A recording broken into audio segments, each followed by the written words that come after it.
الحمد للہ رب العالمین والصلاة والسلام علی رسولہ الکریم وعلی آلہ واصحابہ اجمعین الی یوم الدین۔ فاعوذ باللہ من الشیطان الرجیم، بسم اللہ الرحمن الرحیم۔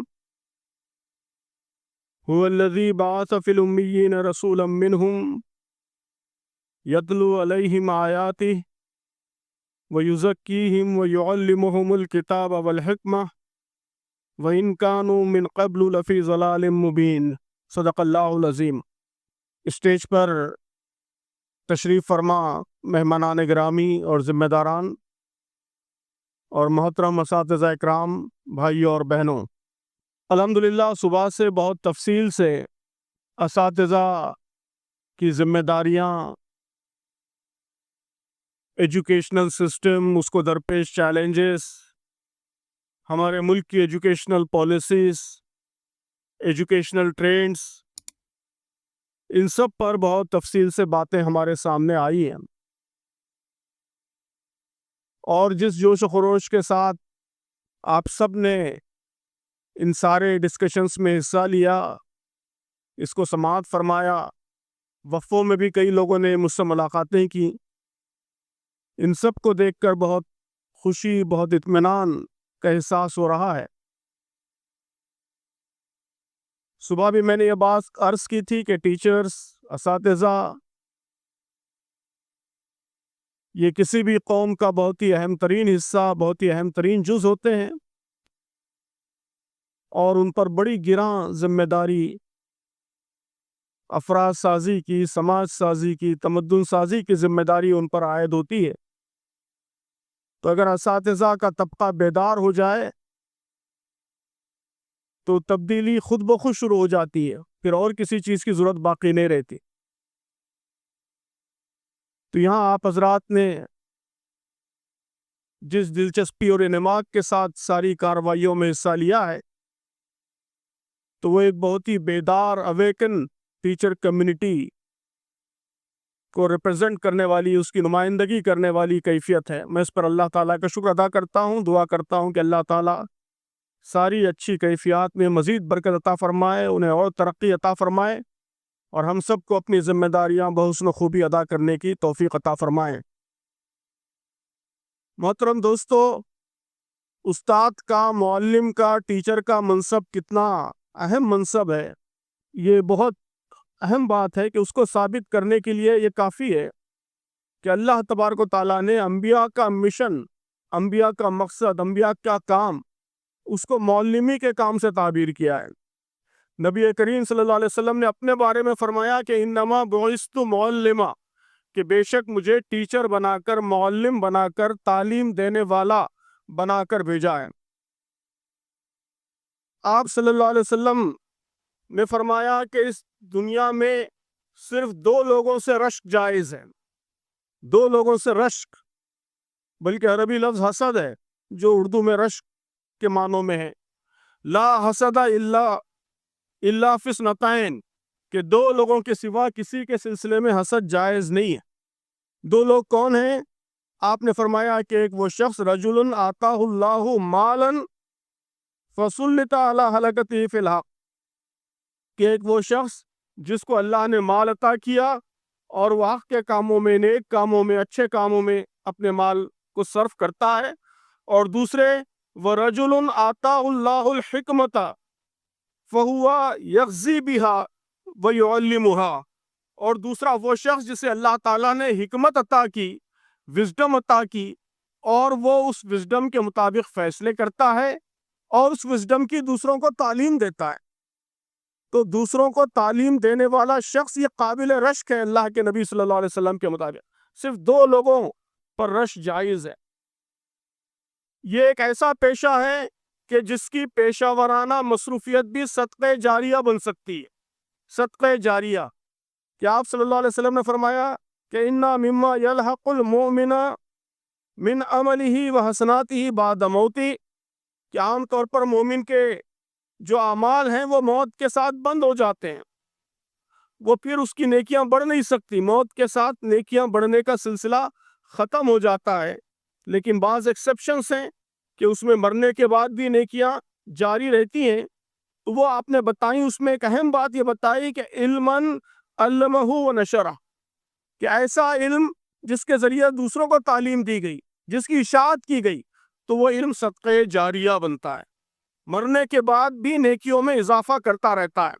جب تک لوگ اس علم سے فائدہ اٹھاتے رہیں گے، نیکیاں بڑھتی رہیں گی۔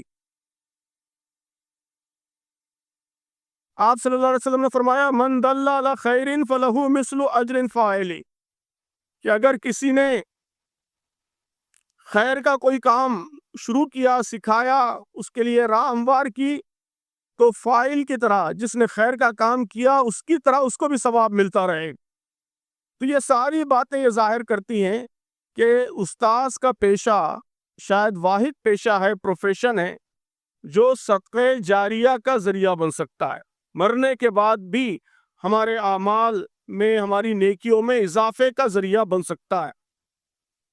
لیکن ظاہر ہے کہ یہ مشروط ہے، یہ اسی صورت میں ہے جبکہ ہمارا یہ کام صحیح ڈائریکشن میں ہو، صحیح اسپرٹ کے ساتھ ہو، ویسا ہو جیسا کہ اس کا حق ہے، ہم اس کا حق ادا کریں۔ حق ادا کرنے کا کیا مطلب ہے، تفصیل سے باتیں آئی ہیں، ابھی سمپوزیم میں بھی اسی موضوع پر بہت اہم باتیں، پھر صدارتی گفتگو میں بھی بہت اہم باتیں ہمارے سامنے آئی۔ اساتذہ کا اصل کام کیا ہے؟ اصل کام کیا ہے؟ صبح بھی اس پر بات آئی ہے۔ اگر ہم قرآن اور حدیث کی زبان میں بیان کرنا چاہیں، ابھی جو آیت میں نے تلاوت کی جس میں نبی کریم صلی اللہ علیہ وسلم کا مشن بتایا گیا ہے، تو اس حوالے سے اگر ہم جاننا چاہیں تو اساتذہ کا اصل کام حکمت کی تعلیم، حکمت پیدا کرنا، نالج ٹرانسفر نہیں ہے۔ صبح بھی اس پر بات ہوئی ہے تفصیل سے کہ نالج ٹرانسفر، انفارمیشن کمیونیکیٹ کرنا، کچھ چیزیں سکھا دینا، میتھمیٹکس کے کچھ فارمولے بتا دینا، لینگویج کا کچھ گرامر بتا دینا، یہ استاذ کا کام نہیں۔ استاذ کا کام حکمت سکھانا ہے۔ هو الذی بعث فی الامیین رسولا منہم یتلو علیہم آیاتہ ویزکیہم ویعلمہم الکتاب والحکمہ، کہ کتاب کی تعلیم اور حکمت کی تعلیم یہ انبیاء علیہ السلام کا کام۔ اور قرآن مجید نے کہا ہے کہ حکمت یہ خیر کثیر ہے، وَمَن یُؤْتَ الْحِکْمَةَ فَقَدْ أُوتِیَ خَیْرًا کثیرا، کہ جس کو حکمت مل گئی اس کو خیر کثیر مل گیا۔ حکمت کیا ہے؟ ہمارے مفسرین نے اس کی بھی تشریح کی ہے۔ میں سمجھتا ہوں کہ یہ اگر ہم سمجھ جائیں تو یہ سارا 21 سینچری ایجوکیشن، نیو ٹرینڈز وغیرہ وغیرہ، یہ سب کی ضرورت باقی نہیں رہے گی۔ بس یہ اتنی تشریح کافی ہے اساتذہ کے اصل مقصد کو، اصل مشن کو سمجھانے کے لیے۔ حکمت کیا ہے؟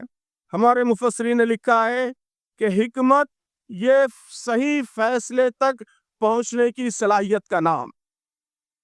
اشیاء اور اعمال، سید قطب نے تشریح کی ہے، اشیاء اور اعمال کو دیکھنے کے معاملے میں عدل پر، جسٹس پر مبنی رویہ، جس سے ان کے مقاصد اور توجیہات کا صحیح شعور حاصل ہوتا ہے، اور وہ اندرونی بصیرت پیدا ہوتی ہے جس سے صحیح اعمال اور صحیح حرکات کی طرف رہنمائی ملتی ہے۔ حکمت یہ حکمت ہے کہ آپ چیزوں کو، واقعات کو، جو کچھ دنیا میں پیش آ رہا ہے اس کو بالکل پریسائزلی صحیح دیکھ سکیں، اور صحیح دیکھ کر صحیح نتیجے تک پہنچ سکیں، صحیح ڈیسیجن تک پہنچ سکیں۔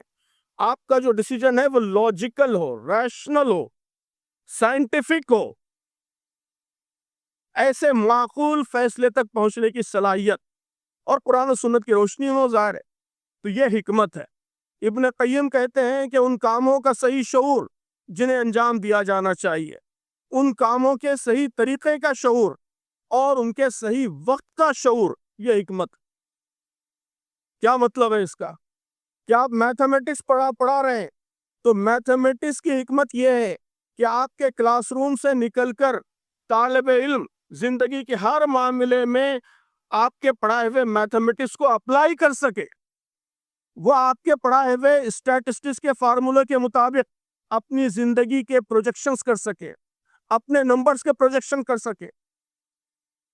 آپ نے الجبرا پڑھایا ہے، اس الجبرا کو استعمال کرتے ہوئے وہ کاروبار کر سکے، اپنے گھر کے معاملات کے فیصلے کر سکے۔ آپ نے سائنس پڑھائی ہے، بایولوجی، وائرس اور بیکٹیریا سب کچھ کلاس میں آپ نے پڑھا دیا ہے، لیکن باہر نکل کے اسٹوڈنٹ کہتا ہے کہ یہ کووڈ کا ماسک لگانے کی کیا ضرورت ہے، یہ تو ایسی افواہ پھیلی ہوئی ہے۔ تو آپ نے سائنس نہیں پڑھائی، اس کے اندر سائنسی مزاج پیدا نہیں کیا، تحقیقی مزاج پیدا نہیں کیا، علمی مزاج پیدا نہیں کیا۔ سائنس علم کے ذریعے چیزوں کو دیکھنے کا، چیزوں کو پرکھنے کا، معاملات کو سمجھنے کا اور فیصلہ کرنے کا مزاج پیدا نہیں کیا۔ سائنسی حکمت یہ ہے کہ سائنس اس کی عملی زندگی میں استعمال ہو، اس کا اپلیکیشن ہو، روزمرہ کے معاملات میں وہ علم کا استعمال کر سکے۔ آج جو کہا جاتا ہے کہ علم طاقت ہے، جس قوم کے پاس علم ہوگا وہ پاورفل بنے گی، طاقتور بنے گی، تو اس علم کا مطلب ڈگریاں نہیں ہے کہ کس قوم میں کتنے زیادہ گریجویٹ ہیں، کتنے زیادہ پوسٹ گریجویٹ ہیں، نہیں، بلکہ اس کا مطلب یہ ہے کہ علم کو اپلائی کرنے، علم کو استعمال کرنے کی کتنی صلاحیت۔ یہی چیز ہے جسے قرآن حکمت کہتا ہے، حکمت، وزڈم۔ تو حکمت دین کی روشنی میں علم کے اپلیکیشن کا نام ہے۔ جذبات کے بجائے، انٹیوشن کے بجائے اللہ کے دین کی روشنی میں، عقل کی روشنی میں، علم کی روشنی میں، تحقیق کی روشنی میں صحیح وقت پر صحیح فیصلہ کرنا، یہ حکمت ہے۔ تو اساتذہ کا کام اسی حکمت کی تعلیم دینا ہے۔ وہ گھر بنا رہا ہے، انجینئر کے مشورے کو اہمیت دے۔ کسی گھر میں بیمار ہے تو عطائیوں کے پاس نہ جائے، بلکہ ڈاکٹر کا مشورہ، جو کوالیفائڈ ڈاکٹر ہے، اس کے مشورے کو اہمیت دے اور اس کے مطابق علاج کرے، اس کے مطابق احتیاطی تدبیریں کرے۔ تو نالج کا اپلیکیشن، اس کی بنیاد پر بننے والا مزاج، اس کی بنیاد پر بننے والا رویہ، اس کی بنیاد پر کیے جانے والے فیصلے، اس کی بنیاد پر کیے جانے والے اقدامات، یہ حکمت ہے۔ اور استاذ کا، ٹیچر کا اصل کام اسی حکمت کی تعلیم دینا ہے۔ صبح سے جو کچھ ڈسکشن ہوا، اس سے یہ بات بھی ہمارے سامنے آ گئی کہ معلم، ٹیچر، استاذ یہ ایک تحریک کا نام ہے، ایک پوری موومنٹ کا نام ہے، یہ ایک انڈیویجول نہیں ہے، یہ ایک انسٹیٹیوشن ہے، ایک ادارہ ہے۔ علامہ اقبال نے کہا کہ ایک صنعت ہے، ایک انڈسٹری ہے، شیخ مکتب ہے ایک عمارت گر۔ علامہ اقبال کہتے ہیں کہ شیخ مکتب ہے ایک عمارت گر، جس کی صنعت ہے روح انسانی، کہ روح انسانی کی انڈسٹری ہے، یہ روح انسانی کی صنعت ہے۔ اب ان سب چیزوں کو عمل کرنے کے لیے ہمیں کیا کرنا چاہیے؟ مجھے بہت خوشی ہوئی آخر میں اس سمپوزیم میں جو باتیں ہمارے سامنے آئیں کہ ہمیں صرف دوسروں کو نہیں دیکھنا ہے۔ یہ ہماری بدقسمتی ہے کہ ہم صرف دوسروں کو دیکھتے ہیں، حکومت کیا کر رہی ہے، سماج کیا کر رہا ہے، پیرنٹس کیا کر رہے ہیں، لوگوں کی طرف سے کیا غلطیاں ہو رہی ہیں۔ ٹھیک ہے، دوسروں کو بھی دیکھیں گے، لیکن سب سے زیادہ ہمیں اپنے آپ کو دیکھنا ہے کہ ان سب حالات میں ہم کیا رول پلے کر سکتے ہیں، ہم کیسے بہتر سے بہتر پرفارم کر سکتے ہیں۔ جو کچھ حالات ہیں ان کو بدلنے کی بھی ہم کو کوشش کرنی ہے، اس کے بارے میں ڈسکس بھی کرنا ہے یقیناً، لیکن توجہات کا زیادہ سے زیادہ مرکز یہ ہونا ہے کہ ان حالات میں بحیثیت ٹیچر میری جو ذمہ داری ہے وہ میں کیسے بہتر سے بہتر طریقے سے کر سکتا ہوں۔ اور بہت اچھے ٹپس بھی ہمارے تینوں مقررین نے، اور پھر صدارتی تقریر میں بھی بہت اچھے ٹپس بھی اس کے لیے ہمارے سامنے آئے ہیں۔ میں بھی تین چار گزارشات اختتام کے موقع پر عرض کرنا چاہتا ہوں کہ ان سارے کاموں کرنے کے لیے کیا چیزیں ضروری ہیں۔ میرے خیال میں 4 چیزیں ضروری ہیں، 4 چیزیں۔ ہر استاذ کو، ہر معلم کو اگر یہ رول پلے کرنا ہے جس کا نیا زمانہ تقاضا کر رہا ہے، چیلنجز تقاضا کر رہے ہیں، یہ رول ہمیشہ رہا ہے، استاذ سے ہمیشہ اسی رول کی توقع کی گئی ہے، لیکن اب چیلنجز کے نتیجے میں اس کی اہمیت اور بڑھ گئی ہے، تقاضے کی شدت اور بڑھ گئی ہے۔ تو اس رول کو ادا کرنے کے لیے کیا چیزیں ضروری ہیں؟ میرے خیال میں 4 چیزیں ضروری ہیں۔ سب سے پہلی چیز وہ تڑپ اور احساس ذمہ داری۔ شروعات اسی سے ہوگی کہ میرے اندر تڑپ رہے، احساس ذمہ داری رہے۔ نقش ہے سب ناتمام خون جگر کے بغیر، نغمہ ہے سودائے خام خون جگر کے بغیر۔ میں سمجھتا ہوں کہ یہ شعر علامہ نے فنکاروں کے لیے لکھا ہے مختلف، لیکن سب سے زیادہ جس پر اپلائی ہوتا ہے وہ ٹیچر ہے، استاذ ہے، سب سے بڑا فنکار وہی ہے کہ اگر خون جگر کی آموزش نہ ہو تو پھر کوئی کام بھی، کوئی تدبیر بھی کارگر نہیں ہو سکتی۔ کتنے ہی اچھے سیشن ہم اٹینڈ کر لیں، کتنے ہی ٹریننگ کورسز سے ہم گزر جائیں، اور کتنا ہی اچھا مینجمنٹ ہو، کتنا ہی اچھا کوالٹی ایشورنس کا سسٹم ہو، گورنمنٹ کی طرف سے کتنی اچھی پالیسیز آ جائیں، لیکن اگر ٹیچر کے اندر، استاد کے اندر خون جگر نہ ہو، تڑپ نہ ہو، اور طلبہ کی زندگیوں کو بدلنے کا سچا جذبہ نہ ہو، گہرا جذبہ نہ ہو، تو پھر یہ ساری چیزیں کارگر نہیں ہوتی، کوئی اس کا فائدہ نہیں ہوتا۔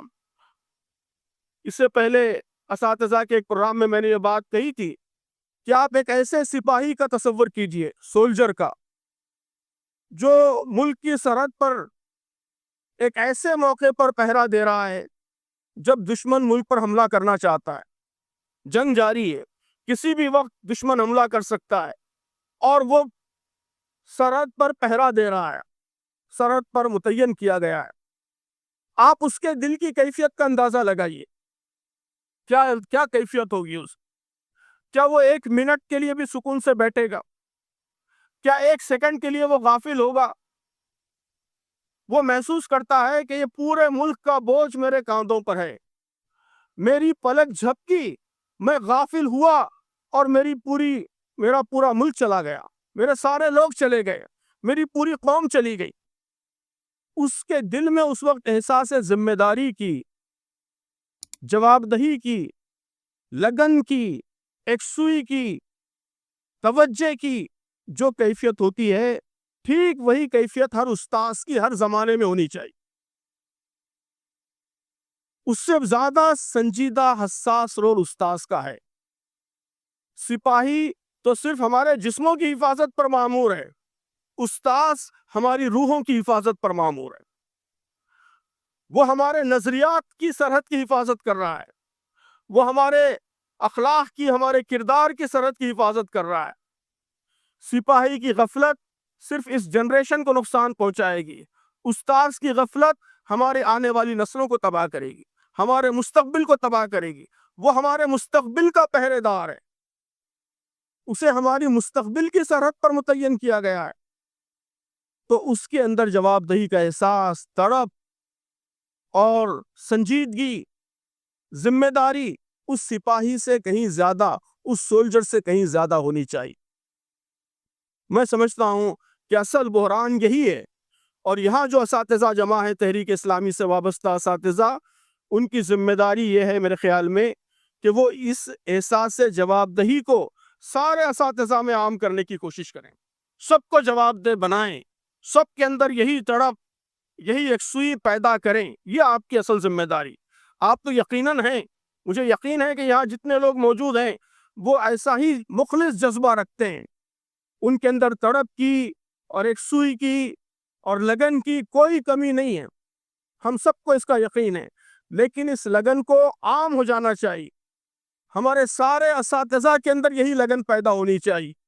یہ کوشش، یہ ہماری ذمہ داری ہے۔ تو سب سے پہلی چیز جس کے بغیر بات آگے ہی نہیں بڑھ سکتی وہ تڑپ اور احساس ذمہ داری اور لگن ہے۔ دوسری چیز، محترم اساتذہ اکرام، میں سمجھتا ہوں کہ آج کے حالات میں استاذ کے لیے ضروری ہے کہ وہ بہت ہی وسیع، گہرے اور تازے علم کا مالک۔ ابھی یہاں میں ایک کتاب پس غروب روشنی رکھی ہے، اس میں نے ہمارے ایک بزرگ کا ذکر کیا ہے، اور میں نے کہا کہ ایک اچھا علم وہی ہے جس کے اندر یہ تینوں خصوصیات پائی جاتی، وسیع، گہرا، تازہ۔ وسیع علم کا کیا مطلب ہے؟ وسیع علم کا مطلب یہ ہے کہ آپ کا علم وسیع ہو، مختلف موضوعات کا احاطہ کرنے والا ہو۔ ایک محقق ہے، کسی مخصوص شعبے کا اسکالر ہے، تو اس کا علم تو زیادہ سے زیادہ فوکسڈ ہوگا، وہ صرف ایک سبجیکٹ کا ماہر ہوگا۔ لیکن ایک استاذ، خاص طور پر اسکول کا ٹیچر، اس کا علم تو بہت زیادہ وسیع ہونا چاہیے۔ آج کے زمانے میں علوم انٹر ڈسپلنری ہے، طلبہ کے ذہنوں میں جو سوالات اٹھتے ہیں وہ انٹر ڈسپلنری ہیں. آپ طے نہیں کر سکتے کہ اس سوال کا تعلق میتھمیٹکس سے ہے کیا فزکس سے ہے کیا سوشل اسٹڈیز سے ہے. سب ایک دوسرے سے کنیکٹڈ ہے. تو جب تک استاذ کا علم وسیع نہیں ہوگا اس وقت تک وہ طلبہ کی علمی ضرورتوں کی تکمیل نہیں کر سکتا. بہت سے لوگوں کا علم اچھا علم ہوتا ہے لیکن بہت ہی محدود، کہ دینی علوم کے فارغ ہیں تو صرف قرآن حدیث کلاسیکل لٹریچر تک محدود ہے. میتھمیٹکس کے ٹیچر ہیں تو میتھمیٹکس کے علاوہ کچھ نہیں جانتے، سائنس کے ٹیچر ہیں تو سائنس کے علاوہ کچھ نہیں جانتے. تو میں سمجھتا ہوں کہ آج جو چیلنجز اساتذہ کے سامنے ہیں اس میں ایسا علم زیادہ کارگر نہیں ہو سکتا. علم وسیع ہونا چاہیے. وسیع جب علم کی بات ہوتی ہے تو دوسری کمزوری یہ ہوتی ہے کہ علم وسیع ہے لیکن گہرائی نہیں ہے. سطح آپ کا علم ہے، بات کریں گے تو ایسا لگے گا کہ بہت کچھ پڑھ رکھا ہے، کتابوں کے نام لیے جا رہے ہیں، مصنفین کے نام لیے جا رہے ہیں، رپورٹیں بیان کیے جا رہے ہیں، لیکن تھوڑا کھنگالیے تو معلوم ہوگا کہ رپورٹوں کے صرف ٹائٹل پڑھ رکھے ہیں، نہیں کتابوں کے اور مصنفین کے نام معلوم ہے، بس 2-4 پیج کے آگے بات گاڑی آگے نہیں بڑھی ہے. پریفیس پڑھ رکھا ہے، کتاب کا تعارف پڑھ رکھا ہے، اخبار میں اس کا ریویو پڑھ رکھا ہے اور اس کے ذریعے سارا علم و دانش بگار رہے ہیں. تو ایسا سطحی علم یہ بھی استاذ کے لیے کام نہیں آئے گا. آپ کے جنریشن الفا کے بچے آپ کو چلنے نہیں دیں گے. تو علم وسیع بھی ہونا چاہیے، گہرا بھی ہونا چاہیے. تیسری چیز کیا ہے؟ تازہ ہونا چاہیے. کہ کئی لوگ ہیں جن کا علم کسی زمانے میں وسیع بھی تھا، گہرا بھی تھا، لیکن بس اپنے زمانے کا تھا. 25 سال سے اس میں کوئی اپڈیشن نہیں ہوا ہے، پرانے زمانے کی باتیں کرتے ہیں. تو میں نے اس میں لکھا ہے کہ باسی کھانوں کی بو زیادہ تکلیف دہ ہوتی ہے.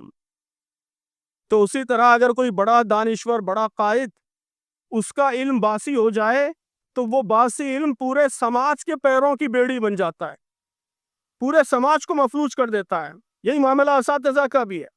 تو علم اپڈیٹڈ رہنا چاہیے، تازہ ترین علم.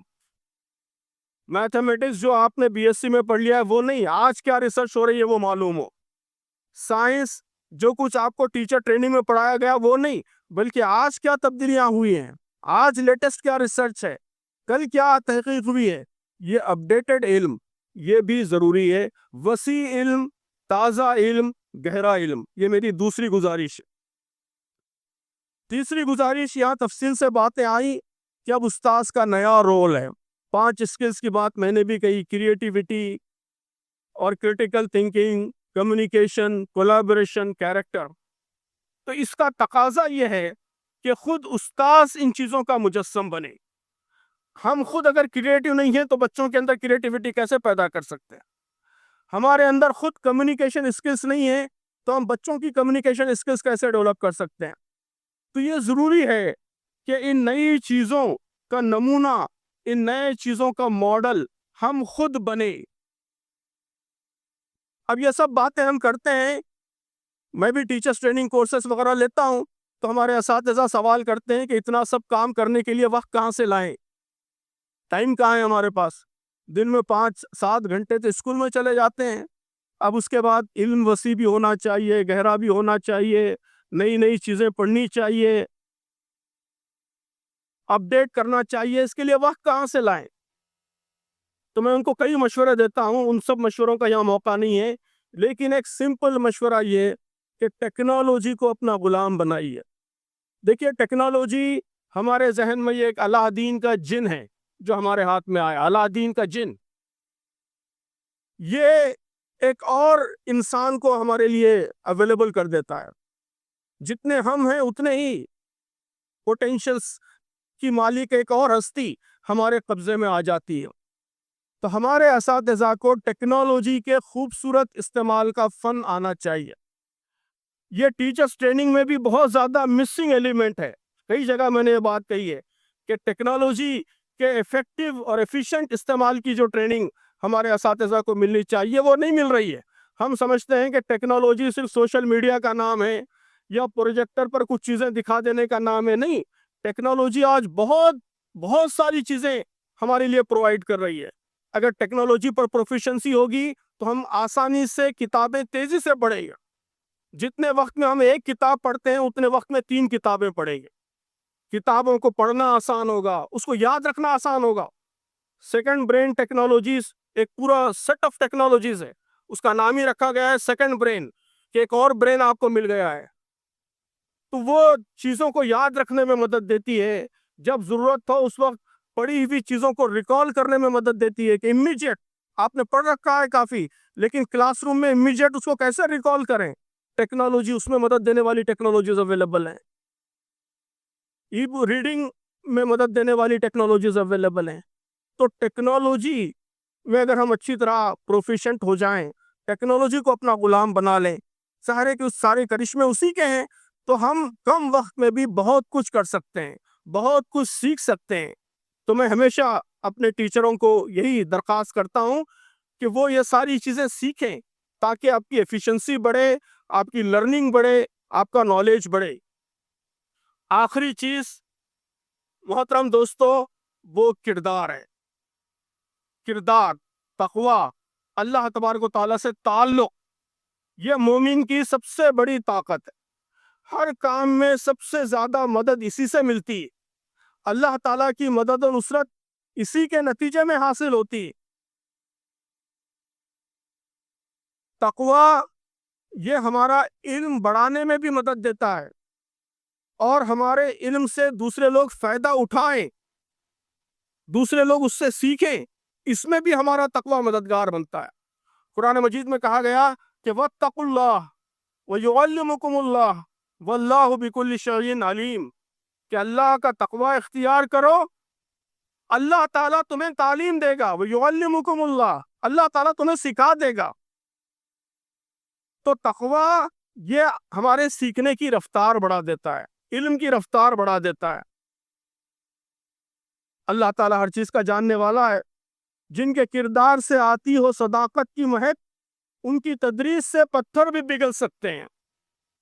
یا جو واقعات بیان کیے گئے وہ با کردار اساتذہ کے واقعات ہیں کہ اگر ہمارا کردار پختہ ہے، اللہ سے ہم ڈرنے والے ہیں، تو ہماری بات میں تاثیر ہوگی، ہماری ٹیچنگ میں تاثیر ہوگی. جو کچھ ہم کریں گے وہ بینیفیشل ہوگا، امپیکٹفل ہوگا، نتیجہ خیز ہوگا. ظاہر ہے کہ اس کے لیے تقوی پیدا نہیں کرنا ہے. تقوی پیدا تو اس لیے ہونا ہے کہ وہی آخرت میں ہمارے کام آنے والا ہے. لیکن ایک ذیلی فائدہ، پروفیشنل فائدہ بھی تقوی کا ہے کہ تقوی اگر ہمارے اندر ہوگا تو ہمارا پروفیشن بھی بہتر ہوگا. جو کچھ ہم کر رہے ہیں اس میں بھی بہتری پیدا ہوگی. تو میں سمجھتا ہوں کہ اس موقع پر یہ 4 باتیں بطور خلاصہ کہ جو کچھ صبح سے بیان کیا گیا ہے، اگر ہم اس کو کرنا چاہیں، اس کو نافذ کرنا چاہیں اپنے اپنے کلاس رومز میں، نئے زمانے کا ایک مؤثر ٹیچر ہم بننا چاہیں، تو میں سمجھتا ہوں کہ یہ 4 چیزیں ضروری ہیں. پہلی چیز تڑپ، لگن اور احساس ذمہ داری ہے. دوسری چیز علم ہے، وسیع علم، گہرا علم اور تازہ علم. تیسری چیز یہ ہے کہ جن اسکلز کا 21 سینچری تقاضا کرتی ہے اور جو ہم اپنے طلبہ کے اندر پیدا کرنا چاہتے ہیں، جس میں ایک نمایاں ترین چیز کیریکٹر ہے، وہ اسکل تو نہیں ہے، لیکن ان لوگوں نے اسکل میں شمار کر رکھا ہے 5C میں. بہرحال جو بھی ہے، کیریکٹر سب سے اہم ہے. اس کے علاوہ کریٹیوٹی، کولیبریشن وغیرہ چیزیں بھی ہیں. تو اس کا ہم خود نمونہ بنے، ہمارے اندر وہ اوصاف پیدا ہوں. اور آخری چیز کردار ہے، تقوی ہے، یہ ہم اپنے اندر پیدا کریں. اگر ان 4 چیزوں پر ہماری توجہ ہوگی تو انشاءاللہ ہم ایک مثالی معلم بنیں گے. اور جو لوگ اسلام کے ماننے والے ہیں، اللہ اور اس کے رسول کی تعلیمات کو ماننے والے ہیں، ان کے پاس وہ سارے وسائل دستیاب ہیں، وہ سارے ریسورسز دستیاب ہیں کہ وہ بآسانی 21 سینچری کے ایک مثالی ٹیچر بن سکتے ہیں. جو یہ لوگ ٹریننگ میں بتاتے ہیں 21 سینچری اسکلز، ان پہ پیدا کرنے کے لیے اور ان کو حاصل کرنے کے لیے بھرپور ریسورسز، بھرپور موٹیویشن قرآن و سنت کی تعلیمات میں موجود ہے. الحمدللہ یہاں سب جو موجود ہیں وہ اسلام پسند ٹیچرز ہیں. تحریکی ٹیچرز ہیں تو آپ بہت آسانی کے ساتھ یہ ساری صفات پیدا کر سکتے ہیں۔ یہ اعتماد اپنے اندر پیدا کیجئے، اور نہ صرف اپنے اندر پیدا کیجئے بلکہ اپنے ساتھی اساتذہ کے اندر، سارے مسلمان اساتذہ کے اندر ان صفات کی افزائش کو اپنا مشن بنا لیجئے۔ اللہ تبارک و تعالیٰ اس مشن میں ہم سب کو کامیابی عطا فرمائے، اور ہم سب کو یہ توفیق عطا فرمائے کہ معلمی کے جس مقدس پیشے سے ہم وابستہ ہیں، جس مقدس کام سے ہم وابستہ ہیں، ہم سب اس کا حق ادا کر سکیں، اور اسے اس دنیا میں بھی کامیابی کا ذریعہ بنا سکیں، اور آخرت میں بھی آخرت کے توشے کا، آخرت میں کامیابی کا اسے ذریعہ بنا سکیں۔ آمین۔ وآخر دعوانا الحمدللہ رب العالمین۔